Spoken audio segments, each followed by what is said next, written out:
once again, Valencia, and thank you again to the PM for having me here this evening. This evening, I am here in my capacity as chair of the Independence 37 Planning Committee, just to update the general public on the activities which we would have already had thus far, and to as well to share with you some of the activities that we would be celebrating. The last time that I was here, I would have indicated that the Planning Committee was cognizant of the limitations which have been imposed, be it financial or due to our new health considerations, and have been working towards creating a calendar that would allow us to celebrate the true meaning and essence of independence in more innovative ways. Thus far, we have been able to successfully complete a number of events for this year's celebration, with just around 2 more activities left to go. The first event, we saw the virtual presentation of the Independence Fiesta, which was organized by the subcommittee led by the Ministry of Culture. This event would have showcased quite a number of our local young talent and paid homage to 3 of our calypso giants in the persons of King Miko of Nevis, who would have done a performance with his daughter, Lady Destiny, and it was a quite memorable performance that they did. We also paid homage to King Starshield, who was unable to attend, but who would have had a beautiful tribute done by Miss Marcia Jeffers of the Ministry of Culture. We were also honored to be able to pay homage to the late and great, the bad boy king, King Ayatollah. I must say at this point that this subcommittee's decision to honor King Ayatollah would have been made prior to him departing to the great beyond.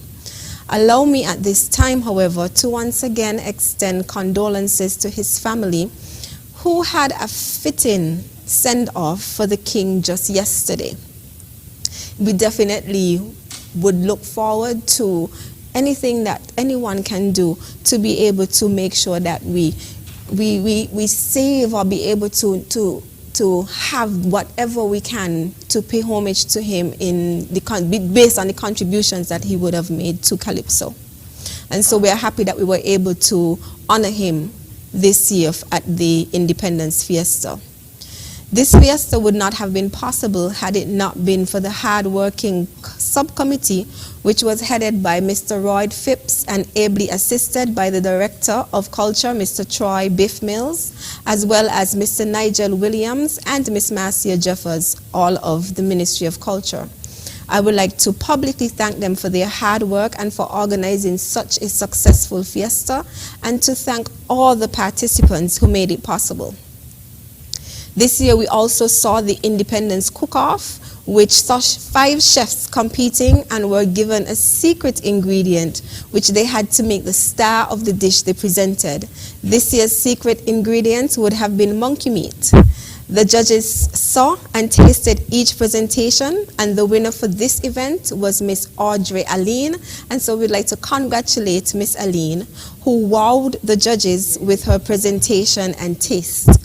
The committee wishes to thank the judges, Merle Liebert, Siobhan Brown, and Dominic Stevens, and we would also like to thank the organizing subcommittee, who once again hailed from the Ministry of Culture, and this time headed by the director himself, Mr. Troy Mills, and ably assisted by Mr. Nigel Williams. One of the main and most looked forward to events, the Prime Minister's lecture series, was a completely youth-focused lecture series which saw our talented young people taking the focal point. As we are all aware, the Prime Minister continues to encourage the participation of young people in all aspects of nation development, and has been very much leading the charge in incorporating and encouraging as many young persons to step up and to take more leadership roles. It was therefore of no surprise when this year's keynote speaker was a young mechanical engineer in the person of Mr. Matt Pennyfeather, which the Prime Minister would have alluded to earlier, who gave a very inspirational and motivational lecture on the theme for this year's Independence: Resilience, Innovation and Security for Independence 2020. I would once again like to thank Mr. Pennyfeather for his presentation. This year's Prime Minister's lecture series was a bit different than in the past years, where we were treated to quite a number of presentations from young talent. Allow me at this time to thank those young persons who participated in this event. Our chairperson for the night, Miss Kimberly Knight, Mr. Zidan Wilkin, and Miss Michaelsia Scarborough, who so beautifully rendered the national anthem, the young Reverend Jeremy Thomas, who invoked God's blessings, Miss Elise Clark, who introduced our keynote speaker, Miss Dahlia Slack, who gave the response for our keynote speaker, and Miss Jamila King, who performed an original song. And we also would like to thank Miss Dolicia Barry, who offered the vote of thanks. It was a night to remember, and I wish to thank Mrs. Elrita Simpson-Brown for leading on this event, and Mrs. Scarborough of Nevis for offering support. The Independence Church service was held outdoors this year at the Warner Park Cricket Stadium. I would like to thank the Christian Council and Evangelical Association and all the pastors who would have participated in this year's service. Special mention must be made of P.S. Ron Collins, who would have spearheaded the event this year, and P.S. Osbert D'Souza, who would have assisted with the ground preparations. Thank you so much to both. The National Heroes Day, which was also spearheaded by P.S. Osbert D'Souza, would have been presented basically the same. The only thing that would have been absent from this year's presentation would have been the guard on parade. However, we would have had a beautiful rendition by two very young individuals who sang their hearts out and entertained, and we would have had a very motivational speech by the Prime Minister, again encouraging our young people to step up and take part in nation development. The events that are still outstanding is the drill competition, which will be held this Friday. It will be done virtually, and this year on Friday, 25th September at 5 p.m. The competition will see 8 teams participating, representing the police, which will have a total of 3 teams, one being an all-female team. The Defense Force, which will enter 2 teams.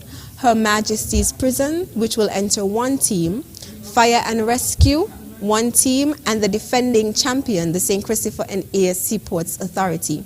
We wish all the teams much success, and we anticipate an excellent drill competition. So make sure you're tuned in this Friday on ZIZ, on social media for the drill competition. The other event that we have pending is the Night of Performing Arts. This year we have combined the Night of Choir, the Night of Dance, and the Night of Instruments. This event will be held on October 17th. And we will also be done in a virtual presentation as well.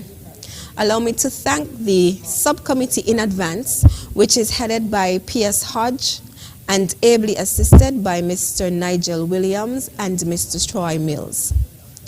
It has been an independence with a difference due to the restrictions imposed by COVID-19, and I do hope that the general public appreciates what we were able to organize for this year's celebration. The young Destiny Morris put it best in the composition of this year's theme, as indeed it was a showing of resilience, innovation, and security for Independence 2020. Thank you so much, and thank you to everyone who participated, and thank you for everyone who continues to contribute in whatever way to our independence celebration. Good night. Thanks.